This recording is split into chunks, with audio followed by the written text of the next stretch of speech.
Halo semuanya guys, kembali lagi sama gue Aldo di Detektif Aldo. Dan kali ini gue kembali dengan sebuah kasus yang di luar kebiasaan gue. Kalau biasanya gue bahas kasus-kasus tentang yang namanya kriminal dan serial killer dan orang-orang yang punya organisasi, okultisme yang idealismenya cukup aneh, tapi kadang endingnya juga mengerikan gitu ya, dan lucu dan cukup seru juga untuk dipikirkan gitu tentang idealisme mereka. Nah kali ini gue nggak bawa sebuah kasus tentang gambling, dimana ada seseorang yang pada saat itu mencurangi mesin kasino di Las Vegas, dan dia adalah salah satu orang yang paling dicari pada saat itu karena dia ngeklaim pernah yang namanya mencurangi seluruh mesin slot gaming yang ada di kasino di Las Vegas, dan dia udah menangin triliunan rupiah lah bisa dibilang.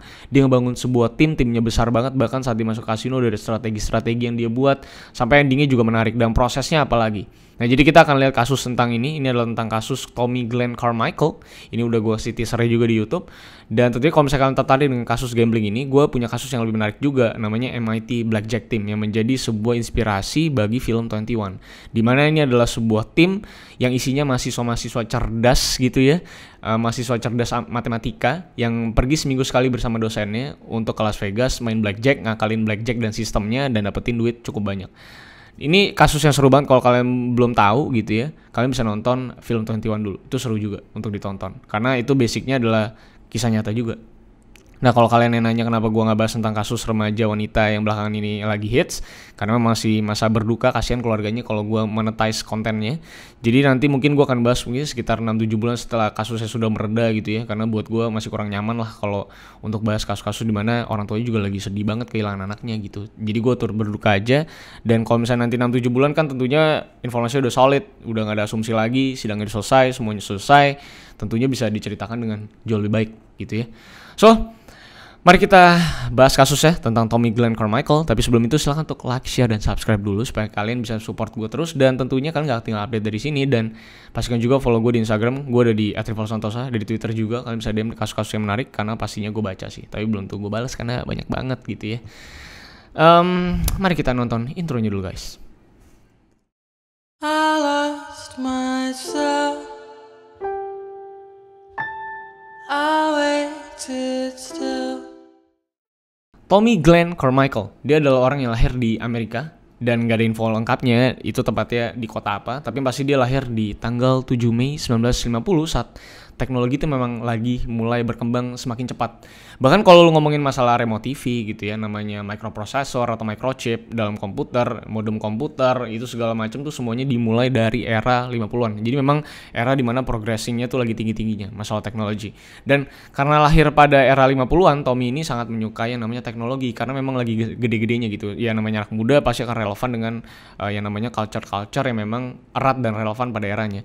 Dan hal apapun yang berbau teknologi dia suka. Makanya Tommy selalu mencoba mendalami dan mengotak-atik alat-alat teknologi yang ada di sekitarnya. Maka dari kecintaannya dengan teknologi, Tommy ini membuka sebuah toko TV atau merchandise TV dan juga toko reparasi barang-barang elektronik pada tahun 80-an saat dia memang sudah dewasa. Dan toko yang dia buka ini berada di Tulsa, Oklahoma, sebuah kota yang gak besar-besar banget bisa dibilang, yang bernama Ace TV Sales and Service.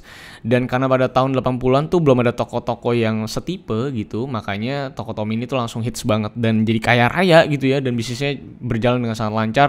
Dan bisa dibilang dia adalah toko pertama di Tulsa yang ngurusin yang namanya TV Sales and Service.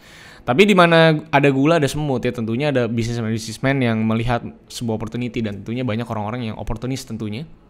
Maka dari itu banyak perusahaan-perusahaan yang lebih besar yang membuka toko yang sama karena melihat tokonya si Tommy ini tuh sukses. Tentunya membuka dengan konsep yang jauh lebih baik, punya inovasi yang jauh lebih baik. Dan karena banyak pemain yang lebih besar atau ikan-ikan paus yang siap memakan ikan-ikan kecil gitu, maka usaha Tommy akhirnya jadi terganggu secara cash flow, secara bisnis, dan tidak mampu bersaing, dan akhirnya tutup dan bangkrut. Dan bisnisnya ini bangkrut di saat memang yang bertepatan dengan perceraiannya yang ketiga dengan istrinya. Dan di masa perceraiannya pun dia tuh sedang melakukan yang namanya tugas publik atau community service sebagai bentuk dari hukuman dia dalam kasus narkoba. Dan bisa dibilang kehidupan ini memang berantakan dari mulai kebangkrutan bisnisnya. Nah, tapi ternyata pada suatu hari tahun 80-an juga, temannya dari Tommy itu bernama Ray Ming itu datang membawa sebuah miniatur mesin slot gaming kasino dan juga sebuah alat untuk mencurangi mesin slot tersebut yang dinamakan top bottom joint.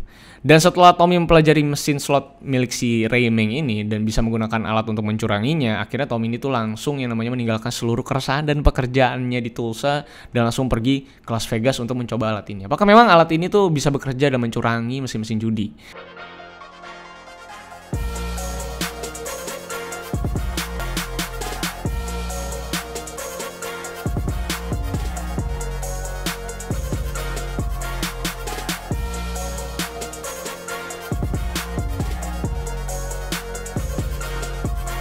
Dan kinerja top down atau top bottom joint ini intinya adalah sebuah alat yang dimasukkan untuk bisa ngakalin gear dari mesin slot yang tadi, yang pada saat itu memang belum digital dan masih analog banget, dan memang bisa disetting supaya jackpotnya itu bisa keluar saat di-trigger dengan alat tersebut. Ya memang dimasukkan lewat bagian atas dan bagian bawah, makanya namanya adalah top bottom joint gitu.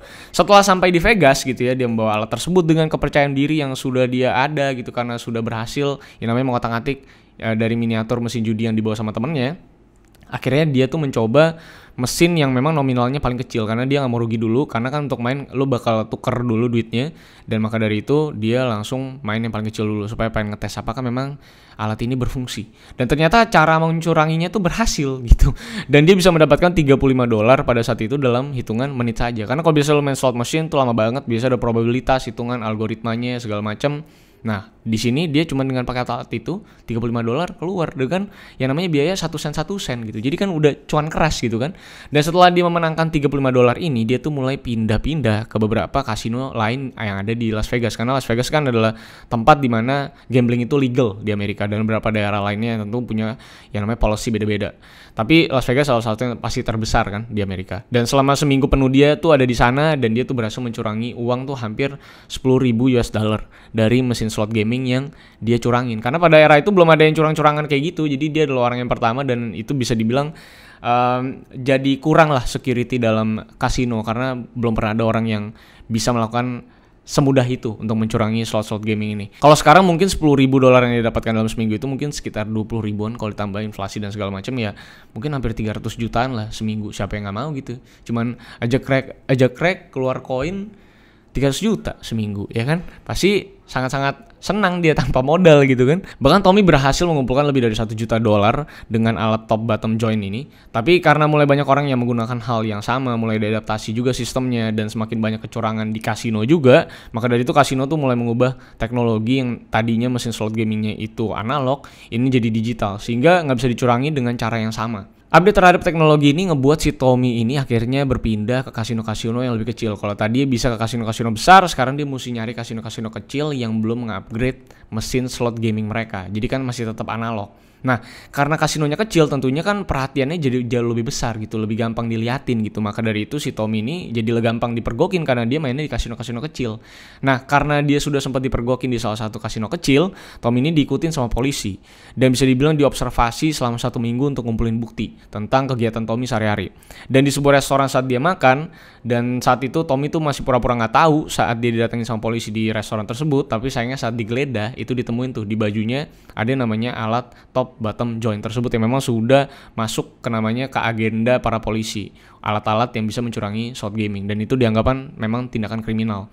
Dan akhirnya dia diborgol di tempat parkirannya si restoran Denny's namanya, sebuah restoran yang cukup terkenal di Amerika. Setelah ditangkap, Tommy ini dituntut selama 5 tahun masa penjara, tapi ternyata penjara ini nggak memberhentikan niatnya dia ya untuk yang namanya mencurangi mesin slot judi, karena pada saat itu dia bertemu dengan tahanan lainnya bernama Michael Balsamo yang dia ajak bekerja sama untuk mencurangi kasino-kasino setelah mereka berdua bebas nanti. Tapi ternyata setelah 5 tahun bebas, mereka berdua tuh sadar bahwa memang teknologi itu semakin berkembang di kasino, dan memang bisa dibilang alat top bottom joint ini tidak lagi bisa digunakan dan tidak lagi relevan dengan mesin-mesin yang baru. Dan perubahan teknologi mesin slot ini bahkan betul-betul berubah gitu ya, menjadi lebih canggih menggunakan microprosesor bahkan dan number generators itu 3 bulan setelah mereka bebas. Jadi benar-benar sial banget.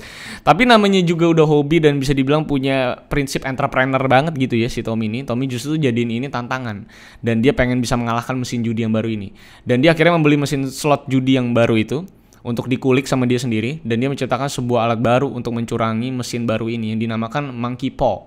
Dan alat ini baru betul-betul berhasil bekerja setelah 1 tahun masa pengerjaan dan masa percobaan yang dilakukan sama Tommy. Yang sistem pekerjaannya memang hampir-hampir mirip dengan alat-alat yang sama, cuma memang karena mekaniknya cukup berbeda karena kali ini digital, jadi banyak hal yang harus dikalibrasi ulang. Dengan Monkey Paw ini, Tommy tuh berhasil bawa pulang ratusan juta setiap malam di kasino-kasino. Dan pada saat itu juga kamera tuh belum selebay era 90-an sampai sekarang di kasino-kasino, jadi nggak terlalu banyak sampai ya jadi cukup mudah lah untuk mengakali itu dan nggak ketahuan gitu. Jadi aksi dia tuh nggak gampang ketahuan sama security kasino karena memang belum terlalu ketat seperti sekarang. Tapi ternyata setelah udah enak-enakan dengan alat barunya selama beberapa saat, ternyata slot machine tuh kembali di-upgrade teknologinya untuk menutupi berbagai kelemahan dan menghalangi mesin tersebut tuh bisa dicurangi gitu. One of the most notorious cheats to ever make the book targets the city's hardware. It is an ongoing war in the industry between the manufacturers on the one side and the cheats on the other. That dispenses money. On a good day, by working all day long, you might make $2,000 a day. And when they search me, they ask me, what's this? And I said, well, I believe you know. That was pretty much it. Jadi Tommy lagi-lagi harus mencari yang namanya cara baru untuk mengakali mesin judi baru ini juga. Nah bahkan untuk bisa nggak keluar modal sama sekali dan mempelajari mesin baru secara bersama-sama gitu ya, Tommy itu pura-pura jadi orang yang pengen buka kasino dan lagi observasi ke tempat-tempat yang menjual mesin kasino baru ini. Dan dia tuh meminta untuk si pegawainya ini membuka mesin judi baru tersebut dan juga menjelaskan bagaimana mekanisme mesinnya itu bekerja. Setelah dia tahu betul tentang mesin baru tersebut tanpa keluar modal gitu kan, muncullah sebuah alat baru bernama The Light Wand. Bisa dibilang ini kayak tongkat sihirnya Harry Potter gitu yang ujungnya bisa nyala gitu. Yang dimana mekanismenya adalah mirip-mirip dengan Monkey Paw. Sebenarnya memang semuanya tuh kayak mirip-mirip sistemnya, cuman mengalami upgrade lah bisa dibilang. Tapi alatnya kali ini bisa mengeluarkan cahaya dan memicu sensornya. Jadi dalam sekarang udah ada sensor gitu ya untuk bisa yang namanya ngitung algoritma dan segala macam. Nah sensornya itu di-trigger lewat cahaya tersebut yang akhirnya memaksa mesin tersebut untuk mengeluarkan jackpot atau koinnya. Dan memang rakusnya Tommy ini adalah memang bodohnya menurut gua adalah keserakahan karena dia itu menjual alat-alat curang ini, si Magic Light Wand ini itu dijual di black market sama dia. Untuk orang-orang yang memang membutuhkan dengan harga yang cukup fantastis pastinya. Yang ngebuat metode-metode curang ini semakin banyak tersebar di kasino-kasino dan bikin security semakin tinggi dan semakin aware tentang alat ini. Dan akhirnya memicu pemasangan super banyak kamera di berbagai sisi kasino, khususnya di Las Vegas pada saat itu. Dan untuk menghindari deteksi dari Vegas yang hampir semua kasinonya udah sering dia curangin, Tommy ini bahkan sampai ikutan yang namanya judi di cruise yang berpergian ke beberapa negara lainnya supaya dia tidak terdeteksi. Karena kalau sistemnya di gambling site atau di tempat-tempat kasino di Las Vegas tuh biasanya kalau lu menang terus segala macam dan mulai mencurigakan, biasa foto lu tuh udah dideteksi di security mereka. Bahkan mereka punya third party security yang juga mendeteksi muka lu. Jadi lu nggak bisa sering-sering kesana lagi gitu sebenarnya. Dan akhirnya walaupun dia di blok atau mulai dilarang masuk ke beberapa kasino dan dicurigai di sana, setelah dia ikut cruise ini juga dia tetap menghasilkan banyak uang. Bahkan pada cruise-nya itu dia mendapatkan miliaran rupiah lah kira-kira dengan alat ajaibnya itu tersebut. Nah Tommy sebagai orang yang punya naluri entrepreneur banget seperti yang tadi gue bilang, merekrut teman-temannya gitu. Dan bahkan bisa dibilang teman lamanya si Michael yang ada di penjara pas itu, lalu ada namanya Ramon juga, itu direkrut untuk menjadi sebuah tim yang sampai sekarang dikenal sebagai sebuah sejarah grup profesional yang mencurangi mesin slot yang paling terkenal sampai sekarang ini. Bahkan dia merekrut beberapa bawahan ya, pegawai-pegawai untuk disebar ke berbagai kasino untuk mendapatkan uang lebih banyak dan dengan cara mencurangi yang berbeda-beda sistemnya. Nah proses atau sistem mencurangi mereka di kasino tuh semakin canggih bisa dibilang, karena tim ini akhirnya disebar dan memiliki tugas masing-masing. Seperti ada orang yang memperhatikan security kasinonya, ada yang pura-pura jadi penontonnya untuk observe kanan kirinya, ada yang berdiri di depan kamera-kamera juga supaya tindakan kecurangan itu tidak kelihatan gitu. Jadi tugas-tugasnya udah gokil-gokil bisa dibilang. Dan sistem tim yang dipakai ini bahkan bisa membawa pulang, nih lu jangan kaget, rata-rata itu 5 juta dolar per harinya, yang kalau dikonversikan setiap hari tuh ratusan miliar rupiah setiap harinya berarti. Dan bisa dibilang tim ini sudah berkeliling ke semua kasino yang ada di Amerika, jadi dia ngeklaim hal tersebut. Dan miliaran rupiah, ratusan miliaran rupiah setiap harinya men, dengan cara cuma jegrek-jegrek kelar gitu. Menurut gue itu, wah, itu duitnya kalau disumbangin ke desa ya, desanya itu langsung jadi ibu kota menurut gue. Dan grup ini sukses membawa ratusan miliar rupiah setiap harinya selama hampir 4 tahun sampai tahun 1996. Akhirnya tugas terakhir mereka nih saat mereka bertugas di sirkus hotel and casino di Las Vegas. Dan saat itu kebetulan baru ada pemasangan kamera dengan teknologi yang baru untuk mengawasi para pemainnya, dan Tommy dan timnya tuh nggak sadar akan kamera tersebut atau peletakan-peletakan barunya, karena memang mereka tuh biasa mengobservasi kasino yang bakal mereka datengin dulu supaya rapi kerjanya. Dan sehingga mereka akhirnya tertangkap basah sedang yang namanya melakukan kecurangan yang ngebuat akhirnya Tommy itu tertangkap dengan timnya. Kali ini Tommy akhirnya ditangkap untuk terakhir kalinya dan dituntut bukan hanya mencurangi kasino seperti tuntutan yang kemarin, tapi juga mencurangi, menyimpan alat untuk mencurangi, dan juga menciptakan dan memperjualbelikan alat untuk mencurangi yang namanya kasino. Shoot it, making a couple $1 million a piece, and then just retire it. I mean, 20 years, it was 20 years of just go to the wheels fall off, you know. Carmichael begins living large. He makes and buys new friends.